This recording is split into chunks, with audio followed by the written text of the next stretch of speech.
अस्सलाम वालेकुम, शाराय दस्तूर से मैं हूं अब्दुल क़य्यूम सिद्दीकी और आप हैं AQS के साथ। और आज एक मरतबा फिर आइन का आर्टिकल 63A और उससे बनती बिगड़ती हुकूमतें, मामला फिर अदालतों में, ये सारी सूरत हाल जो है बड़ी ही दिलचस्प सूरत हाल है। मुख्तलिफ इंटरप्रिटेशंस हो रही हैं, मुख्तलिफ शिकायत अब पॉलिटिकल पार्टीज़ निकाल कर ले आई हैं।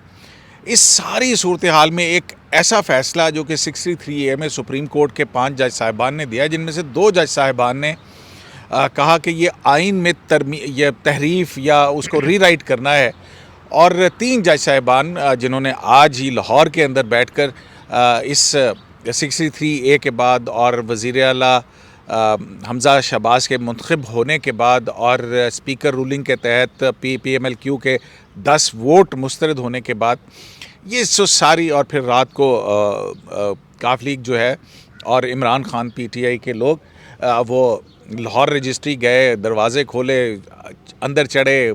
सारी सूरत हाल, पहले कहा करते थे कि रात को अदालतें क्यों खुली, अब कहते हैं कि रात को अदालतें खोलो। तो ये सारी सूरत हाल, ये जो कड़मास जिसको कह सकते हैं हम कि सियासी कड़मास, इसका आखिर ज़िम्मेदार कौन है?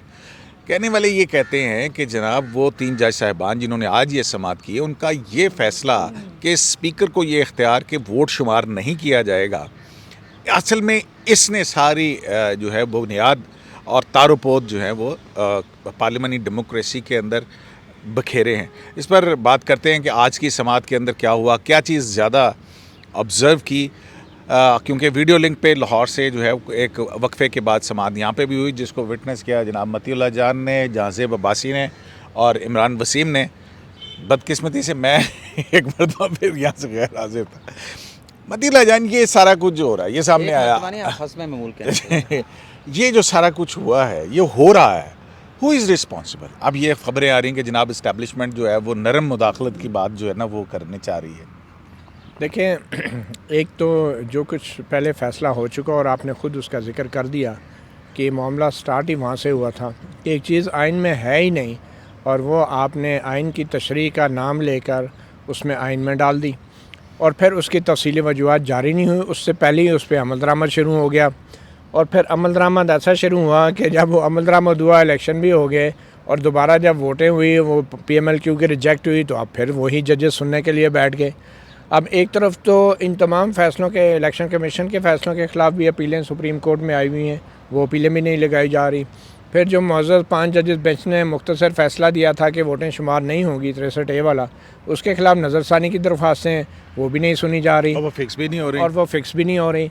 और फिर तीसरा, आज जब ये दरख्वास्त आई और पंजाब के एडवोकेट जनरल शहजाद शौकत ने कहा कि जनाब आपके सामने अपीलें पेंडिंग हैं, ऑलरेडी इलेक्शन कमीशन की भी अपीलें पेंडिंग हैं, आप वो सुन लो। उनका नहीं, वो तो अलग मैटर है ना, वो जब हम सुनेंगे तो सुनेंगे। अच्छा, वो मैटर अलग है, जज वही हैं जो ये भी सुन रहे हैं वो भी सुन रहे हैं, तो इधर बेंच भी अलग बना देते फिर। तो ये वो मैटर अलग कैसे है मतीउल्लाह जान? वहाँ पे भी बहुत पार्टी हेड की डायरेक्शन की बुनियाद के ऊपर वो किया, बिल्कुल अलग नहीं है। लेकिन आप देखें ना, रीज़न नंबर अलग ज़रूर है उसका, क्योंकि वो अपीलों में है। अच्छा, उनका नंबर अलग है, मतलब जजेस यही हैं। अब सोचने की बात यह है कि अगर उसको आपने अलग ही सुनना है तो फिर कम से कम इस मैटर में तो कोई नया बेंच बना देते।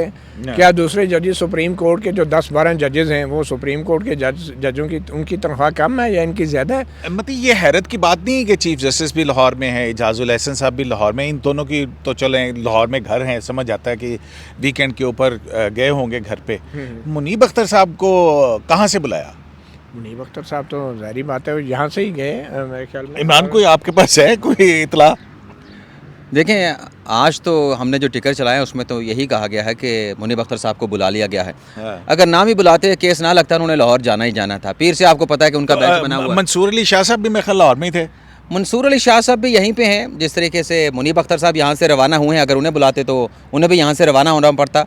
या फरीदी साहब भी यहीं पे हैं और उनके साथ मोहम्मद अली मज़हर साहब भी यहाँ पे हैं। मोहम्मद अली मज़हर साहब भी लाहौर गए हैं, लेकिन ये पता नहीं चल पाया कि उन्हें बुलाया गया था या फिर अपने वो किसी काम के सिलसिले में लाहौर गए थे। लेकिन चलें वापस अपने पॉइंट के ऊपर आते हैं, जो आपने मत्ती भाई से सवाल पूछा। देखिए, कंट्रोवर्सी एक ही है। जो हमारा मौक़िफ़ था पहले कि जिन 20 लोगों को 25 लोगों को डी-सीट किया गया है, उसमें हमारा एक ही मौक़िफ़ था, एक ही स्टांस था कि इसमें पार्टी के जो पार्लिमानी पार्टी है उसकी डायरेक्शन नहीं आई, हदायत नहीं आई, तो उनकी डिस्क्वालिफिकेशन बनती नहीं है।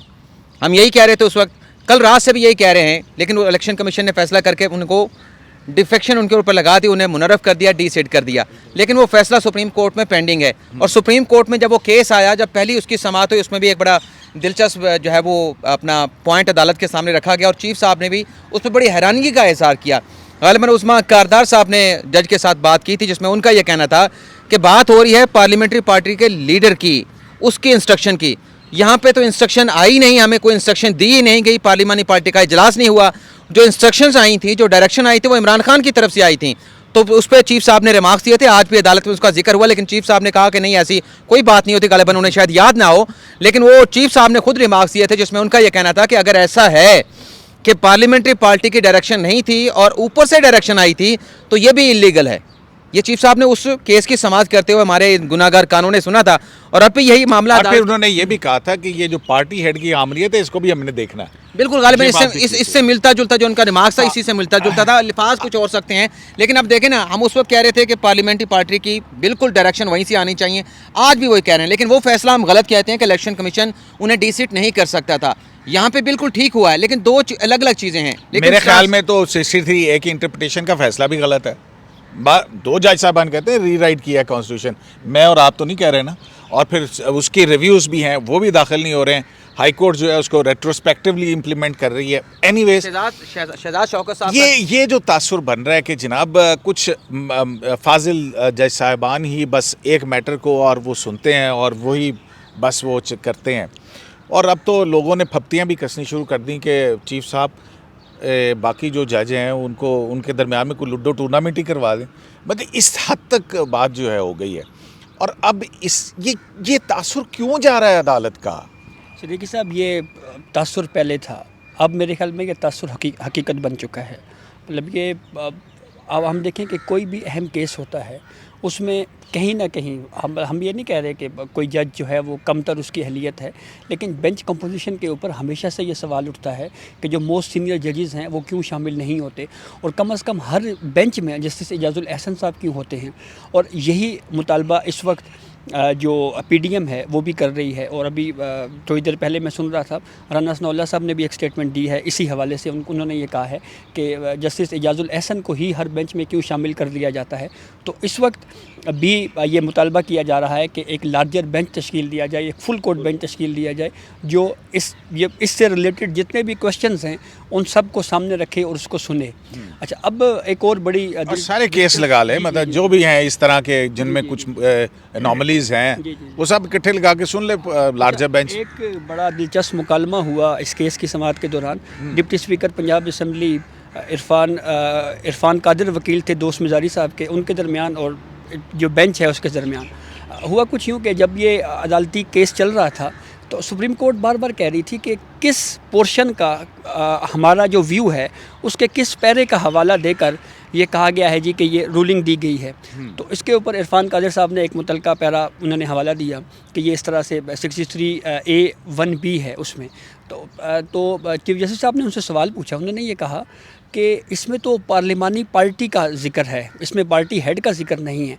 तो उन्होंने ये कैसे सोच लिया कि ये पार्टी हेड है? तो उस पर इरफान कादिर साहब ने ये जवाब दिया कि जिस तरह से सुप्रीम कोर्ट ने ये सोचा, बिल्कुल उसी तरह से जो डिप्टी स्पीकर पंजाब असम्बली हैं, एग्जैक्ट अल्फाज थे कि डिप्टी स्पीकर भी वैसे ही समझे जैसे आपने 63A में समझे थे। तो मतलब समझ का लेवल दोनों का ही एक है माशाल्लाह। मतलब कि समझ किसी को भी नहीं आई ना आपको आई है ना डिप्टी स्पीकर को। और फिर उन्होंने ये भी कहा कि जो 63A के मामले में जो आपका मुख्तसर व्यू है उसकी डिटेल रीजनिंग अभी तक नहीं आई। हमें ना सिर्फ उस पर तहफ़्फ़ुज़ात हैं, बल्कि हम ये चाहते हैं कि उस पर जो रिव्यू है आप उसको भी पहले सुनें, और जब तक उस पे केस कंक्लूड नहीं हो जाता उस वक्त तक आप इस केस को टच न करें। तो फिर उसके ऊपर क्या हुआ? मतलब फिर एक मरतबा हमजा शहबाज शरीफ जो है उनकी हैसियत एक अबूरी वज़ीर आला की हो गई है। मतीला जान, कहीं हम देखें, मुझे बड़ी ख़ास एक ज़हनियत नज़र आ रही है, एक सोच नज़र आ रही है हमारे मुअज़्ज़ज़ जजों के अंदर कि ये जो पार्लियामेंट के ये जो अरकान असम्बली हैं, ये इनके असम्बलियाँ डिज़ाल्व कर लो, इनके वज़ीर आला को मुअत्तल कर दो, इनको क्लाउड में कर दो। इन जिस तरीके से वो रिमार्क्स और ऑब्जर्वेशन और जिस तरीके से मुल्क की सियासी और मुआशी सूरत-ए-हाल पे कमेंट दिए जा रहे हैं, और फिर ये बात करते हैं कि पार्टी के अंदर आमराना जो लीडरशिप है उसका मुकाबला करना है, तो ये ख़ुद इनकी सोच भी आमराना होती जा रही है। और ये जजेस ने जिस तरीके से पार्लिमानी पार्टी के अल्फाज को अब इस्तेमाल कर रहे हैं, देखिए पार्लिमानी पार्टी तो अपनी पार्टी के से हट के कुछ भी नहीं होती, वो तो टिकट होल्डर होते हैं जो असम्बली के अंदर बैठे होते हैं। तो क्या वो अपनी पार्टी हेड के ख़िलाफ़ क्या वो बगावत कर सकते हैं? ये तो एक माहौल फराहम किया जा रहा है कि जितनी भी सियासी जमातें हैं, अगर किसी सूबे में 4 उनके MPA हैं तो 4 MPA बैठ के वो ब्लैकमेल करना शुरू कर देंगे, क्योंकि सुप्रीम कोर्ट ने कहा है कि पार्लिमानी पार्टी डिसाइड करती है, पार्टी हेड नहीं डिसाइड करता। तो ये किस किस्म की वो आ रहे हैं, सियासी जमातों को मजबूत बनाने के नाम पर सियासी जमातों की जड़ों को खोखला किया जा रहा है। अब यहाँ पे देखें मतीउल्लाह जान, अगर आपको याद हो 2018 फरवरी 21 3 रुकनी bench justice Saqib Nisar, justice Umar Ata Bandial, justice Ejazul Ehsan और पार्टी हेड के आए वो जो जिसमें नवाज शरीफ को कहा था कि जी नहीं हो सकते, इलेक्शन एक चैलेंज हुआ था कि जी 62-63 के ऊपर पूरा ना उतरने वाला पार्टी हेड नहीं हो सकता है। तो इतनी अहमियत है पार्टी हेड की, तो इस तरफ यह है, यहाँ पे अब बिल्कुल कोई अहमियत नहीं है। मसला यही है ना कि जबकि अगर किसी को डीसीट करना है तो वो पार्टी हेड का फैसला है कि वो शोकाज नोटिस देगा और रेफरेंस भिजवाएगा उसके खिलाफ। जब मकसद आइन की देर पा तशरीह करनी हो, सस्टेनेबल इंटरप्रटेशन करनी हो, तो फिर तो आप सही तशरीह करते हैं। मगर जब वक्ती तौर पे हालात और वाक़यात और नज़ाकतों और मसलियतों को सामने रख के आप आइन की तशरीहात करते हैं, तो फिर कभी पार्टी हेड जो है वो बहुत अहम हो जाता है और कभी पार्टी हेड जो है वो पार्लिमानी पार्टी का भी मतहत हो जाता है, उसके फ़ैसलों का भी मतहत होता है। तो ये मैं यही कह रहा हूँ कि सुप्रीम कोर्ट ने एक तरफ तो वो चीज़ आइन में डाल दी कि जो लिखा ही नहीं था कि वोटों को डिस्काउंट किया जाएगा, और दूसरी तरफ पार्लिमानी पार्टी को वो कह रहे हैं नहीं, ये तो एक अलग से आइडेंटिटी है, एक अलग से शनाख्त है, और सियासी जमात जो है वो पार्लिमानी पार्टी के फ़ैसलों को नहीं बदल सकती। ये अजीब मंतक है। ये एक तरफ चीफ जस्टिस सोल अथॉरिटी है सुओ मोटो लेने का, और दूसरी तरफ पार्टी हेड जो है वो पार्लिमानी पार्टी का कुछ, और दूसरी तरफ एक पर्टिकुलर यानी कि PTI की पार्टी हेड की डायरेक्शन के ऊपर 25 लोग डिस्क्वालीफाइड। हाँ बिल्कुल, ठीक है, लेकिन वो जो और वो यहाँ पे आए, और अगर वही चीज़ चौधरी शुजात हुसैन करें, जैसे कि वज़ीर कानून ने कहा कि जो चौधरी शुजात हुसैन के डायरेक्शन जो है वो अपवित्र हो गई और इमरान खान साहब की पवित्र है, तो ये जो क्या कहेंगे इसको, ये झोल कहेंगे, क्या कहेंगे? देखें ये एक पार्टी को सामने रख के फैसले देने वाली बात है, क्या है ये सीधी सीधी बदनीयती है, मेलाफडे है, बायस है और शॉर्ट साइटेडनेस है। आइन को एक तो पहली बात है सियासी मामलात में सुप्रीम कोर्ट को पढ़ना नहीं चाहिए। अब वो सियासी मामलात में इस हद तक दाखिल हो चुके हैं कि अब वो समझते हैं कि यहाँ से वापस निकलने में भी आप उतने ही गंदे होंगे जितना यहाँ से आगे जाने में। तो फ़ैसला मुझे बज़ाहिर ये लगता है कि मज़ीद गंदे हों। वो जो कहते हैं ना पंजाबी में कि ठीक है, नहीं बस बहुत कुछ कहते हैं भारत कहते थे बहुत कुछ ने, मेरा भी दिल बता बहुत कुछ करता है कि भाई बंदा इस टाइम गालां कढ़नियां शुरू कर दे। मतलब इमरान आज डिप्टी स्पीकर तो नहीं आया, इरफान कादिर आया है, तो फिर क्या हुआ? फिर बुलाया नहीं कि नहीं हमारे कोर्ट को, कैसे नहीं आया डिप्टी स्पीकर, क्यों नहीं आया, बुला के लाओ उसको। नहीं, वो चीफ साहब ने कहा कि हम आपको जानते भी हैं और आप बड़े काबिल वकील भी हैं, और उन्होंने एक एतराफ़ भी किया। एतराफ़ के ऊपर चीफ साहब ने और मुनीब अख्तर साहब ने कुछ रिमार्क्स भी ये थे कि गलबन पहले ये भी हुआ था, इरफान कादिर साहब ने ये कहा कि पहले तो आप मुझे बताएं ना स्पीकर को आपने बुलाया किस कानून के तहत है। बिल्कुल ऐसे ही उन्होंने कहा कि आपने किस कानून के तहत बुलाया। लेकिन बात अपना कहीं भाई जितना मर्जी हम आपको खींचते रहें, बात एक ही नुक्ते पे आके ठहरेगी। देखिए कॉन्स्टिट्यूशन के अंदर लिखा हुआ है पार्लियामेंट्री पार्टी। अब अदालत के सामने सवाल यह है कि आपने पार्लियामेंट्री पार्टी का जो लफ्ज़ लिखा गया है उसे आपने यूनिलेटरी देखना है, इस केस में देखना है तो उसी नज़र से देखना है, इस केस में देखना है उसी नज़र से देखना है, तमाम केसेस में उसी नज़र के साथ देखना है। ये नहीं कि इसमें किसी और नज़र के साथ देखेंगे, उस केस में किसी और नज़र के साथ देखेंगे। अब जो 25 से मुनरफ हुए हैं उसमें पार्लियामेंट्री पार्टी की डायरेक्शन नहीं थी। एडवोकेट जनरल पंजाब ने अदालत के सामने रखा कि उसमें डायरेक्शन नहीं थी। इलेक्शन कमीशन ने जो फैसला दिया, जो रिटर्न जारी हो चुका, उसमें कहा जी हमारे पास 2 ऑप्शन है, और वो एक ऑप्शन तो ये है, उन के वकील थे जो अब एडवोकेट जनरल शहजाद शौकत साहब, जो भी थे, अब तो तहरीरी फैसले की बात कर रहे हैं इलेक्शन कमीशन की, जो एडवोकेट जनरल पंजाब बात कर रहे थे कि इलेक्शन कमीशन अपने फैसले में कहा कि यहाँ पर पार्लियामेंट्री पार्टी की डायरेक्शन नहीं है, 25 अरकान को कि उन्होंने वोट किसको डालना है। लेकिन इस सारी सूरत हाल में हमारे पास दो ऑप्शन है। एक ऑप्शन तो ये है कि इस रेफरेंस को कलअदम कर दें, जो 25 अरकान जो कि डिफेक्टर्स हैं बज़ाहिर, जिनके खिलाफ रेफरेंस आया है, इस रेफरेंस को कलअदम कर दें और नज़रअंदाज कर दें कि पार्लियामेंट्री पार्टी की जो है वो डायरेक्शन आनी या नहीं आनी वो एक अलग बात है। दूसरा उन्होंने कहा कि हमारे पास ऑप्शन ये दूसरा ऑप्शन जो है उसको हम जो है वो इन्वोक करेंगे, उसको यूटिलाइज़ करेंगे कि जो आर्टिकल 63A कहता है उसमें कि जब पार्टी के हेड की तरफ से आ गई या कोई भी डायरेक्शन आ गई, उस पर अगर किसी ने इनराफ किया है तो डिफेक्शन हो गई, तो उस पर हम फैसला करने जा रहे हैं। तो वही बात जो है आज एडवोकेट जनरल पंजाब अदालत के सामने रख रहे थे। तो बात यह है कि अगर वहाँ पर पार्लियामेंट्री पार्टी की डायरेक्शन नहीं थी तो यहाँ पे भी डायरेक्शन उस तरह से नहीं थी, पार्टी हेड की थी, वहाँ पे भी पार्टी हेड की थी। तो दोनों चीज़ों को साथ करके ही देखना पड़ेगा, जैसे एडवोकेट जनरल पंजाब ने सवाल उठाया है। बाकी कल से हम यही बात कर रहे हैं कि रूलिंग जो है वो गैर कानूनी है, गैर आइनी है। लेकिन बात यह है कि अब दो चीज़ें इकट्ठी हो गई। जैसे मैंने पहले कहा कि आपने तमाम चीज़ों को अलग अलग नहीं देखना, एक नज़र से देखना है, एक साथ देखना है। और एडवोकेट जनरल पंजाब का ये स्टांस भी बिल्कुल ठीक था कि पहले या उनका फैसला कर लें या फिर यकजा करके तमाम केस का फैसला करें, ये उनका मौक़िफ़ बिल्कुल ठीक था। शाम तमाम केस यकजा करें और लार्जर बेंच बनाएं, मतलब फुल कोर्ट बनाएं, लार्जर बेंच भी छोड़ दें जी। अच्छा सिद्दीकी साहब, इसमें एक जब ये केस चल रहा था तो इस केस की समाअत के दौरान जब चीफ जस्टिस ऑफ पाकिस्तान साहब ने ये कहा कि एक मुल्क का इतना बड़ा सूबा है, पंजाब का सूबा है, तो हम इसको इस तरह से ना मतलब नहीं छोड़ सकते, तो एक सीएम जो है वो होना चाहिए। तो एकदम से हम नहीं छोड़ सकते, क्या मतलब है? मतलब है कि ये इस तरह से खला नहीं होना चाहिए कि विदाउट सीएम हो नहीं सकता, आइन कहता है भाई, आइन का डिक्टेट है कि विदाउट सीएम जो है वो सूबा इस तरह से नहीं रह सकता। और अनइलेक्टेड बंदा जो है वो नहीं ले सकता उसके मामला होते हुए। आप क्या समझते हैं, खला नहीं है वहाँ पे? अच्छा, तो इसके ऊपर फिर अली मखलूक की वजह से अली ज़फ़र साहब फौरी रोस्टम पर आए और उन्होंने एक रिक्वेस्ट की। उन्होंने कहा कि सर मेरी रिक्वेस्ट ये है कि हमज़ा शहबाज साहब को ये कहें कि आप काबीना ना बनाएं। अच्छा, तो इसके ऊपर फिर जस्टिस इजाज़ुल एहसन साहब ने एक ऑब्जर्व, उन्होंने कहा नहीं काबीना बना लें लेकिन थोड़ी मुख्तसर होनी चाहिए। और फिर साथ ही जस्टिस इजाज़ुल एहसन साहब ने ये रिमार्क्स भी दिए। उन्होंने ये कहा कि सोमवार तक तो हमज़ा शहबाज ही वज़ीर आला होंगे, लेकिन फिर हम सोमवार को ये तय करेंगे कि क्या ये कंटिन्यू करेंगे या आगे इनका क्या करना है। देखिए उन्होंने कहा है प्रेमा फेशाई जो है वो रूलिंग जो है खिलाफ आइन है, ये तो प्रेमा फेशाई तो उन्होंने कह दिया है पार्लियामेंट्री पार्टी और 63A की इंटरप्रिटेशन को सामने रखते हुए। लेकिन वो जो है फड्डा कि एक के लिए 25 अरकान के लिए कुछ और इधर 10 अरकान के लिए कुछ और, तो ये कैसे तय होगा? देखें आपने ये फिर और नहीं उलझ जाएगा। देखें आइन ने शलवार कमीज़ पहनी हुई थी, आपने उसकी तशरीह ऐसे कर दी है कि जी वोट को डिस्काउंट किया जाएगा। आपने कमीज़ उतार दी है और शलवार के ऊपर टी शर्ट पहना दी है, तो फिर आपको नीचे पतलून भी पहनानी चाहिए ना। फिर पार्लियामानी पार्टी के वर्ड को भी तशरीह करें। तो ये तो नहीं हो सकता कि कमीज़ उतार दें और शलवार के ऊपर टी शर्ट पहना दें तो नीचे पतलून पहनाएं। मैं ये कहना चाह रहा हूँ कि जो पार्लियामानी पार्टी का वर्ड है वो उस सूरत हाल के लिए था कि जिसमें वोट काउंट होते थे और मेंबरान डी सीट हो जाते थे। अब इन्होंने जब वोट डिस्काउंट कर दिया है तो फिर पार्लियामानी पार्टी के, और याद रखें उसके बाद ये इख्तियार दिया आइन के अंदर पार्टी हेड को कि हाँ वो किस मेंबर को रखना चाहता है। हो सकता है किसी का जेन्युइन रीजन भी हो। हमारे मौजूद जजेस पॉलिटिकल इंजीनियरिंग का रास्ता खोल रहे हैं। बलूचिस्तान में पार्लियामानी पार्टी सारी बगावत कर दी उसने।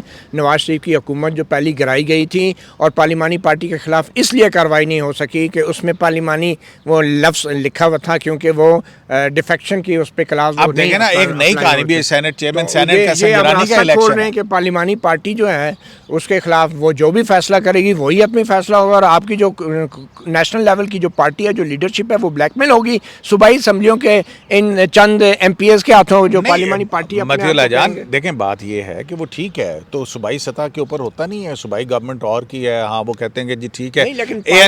ANP जो है वो PTI के साथ इत्तेहाद कर रही है, वो उधर के साथ JUI किसी और के साथ। इन्होंने हमें 63A में सब्ज बाग दिखाए थे कि हम सियासी जमातों को मजबूत कर रहे हैं।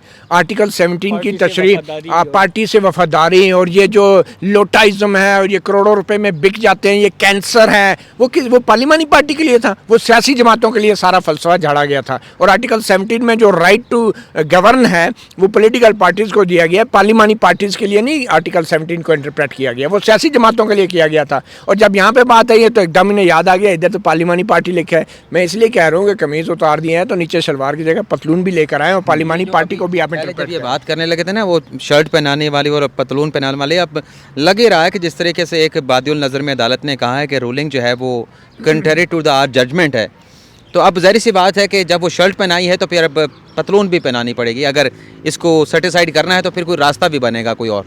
बनाना चाहिए। मतलब है कि जाहिर है ये अगर ये फैसला बरकरार रखते हैं तो फिर वो 25 अरकान का क्या कसूर है? हाँ बिल्कुल, ठीक है ना, फिर अगर दें एक हैरान की एक और हुई, इजाजुल एहसन साहब ने जब वो बात कर रहे थे ना उन 25 मुनर्रफ अरकान के हवाले से, तो जैसे इजाजुल एहसन साहब ने कहा कि वो उस पर सीटें खाली हो गई, ज़िमनी इलेक्शन हो गए, तो वो तो मामला इंफ्रास्ट्रक्चर हो चुका है, गैर मौसर हो चुका है। लेकिन वो फिर एडवोकेट जनरल पंजाब ने कहा वो कैसे गैर मौसर हो सकता है, ये जो जीत के आए ज़िमनी इलेक्शन से, इनकी किस्मत का फैसला भी उनके अपीलों के साथ जुड़ा है। वो अगर आपके सामने अपीलें आ जाती हैं और प्रूव हो जाता है कि पार्लियामेंट्री पार्टी की डायरेक्शन थी ही नहीं, पार्टी हेड की थी, जो आज आप ये नुक्ता लेके बैठे हैं, तो उन्हें आपको बहाल करना पड़ेगा और ये फारिग हो जाएंगे। उसके बाद इनके मुस्तकबिल का फैसला भी उन्हीं अपीलों के साथ जुड़ा है। मसला ये है ना, ये जो बिल्ली वाली हिकमत अमली है ना कि वो गंद करके उसके ऊपर मट्टी डालती रहती है, इससे काम नहीं बनेगा। ये बिल्लियों की तरह बिहेव नहीं करना चाहिए, हमें अपनी गलतियां तस्लीम करनी चाहिए और एक गलती के बाद दूसरी गलती नहीं दोहरानी चाहिए। चलें, बहुत शुक्रिया। देखें जी, बहरहाल ये मामला हमारा कैंडिड ओपिनियन यही है कि ये सारा पॉलिटिकल क्राइसिस सुप्रीम कोर्ट की 63A की वो जजमेंट जो सारे इंतखाबात होने के बाद में आई है, जिसके अंदर 187 की जुरिस्डिक्शन, जिसके अंदर 186 की जुरिस्डिक्शन, जिसके अंदर 184(3) की जुरिस्डिक्शन, ये भी सारी इस्तेमाल की गई हैं। जब ये सारी जुरिस्डिक्शन इस्तेमाल हो सकती हैं तो फिर सारे इस तरह के जो कनेक्टेड मैटर्स हैं वो सारे इकट्ठे करके और एक फुल कोर्ट बना करके क्यों नहीं सुनी जा सकती, फिर जिसके हक़ में जो फैसला है।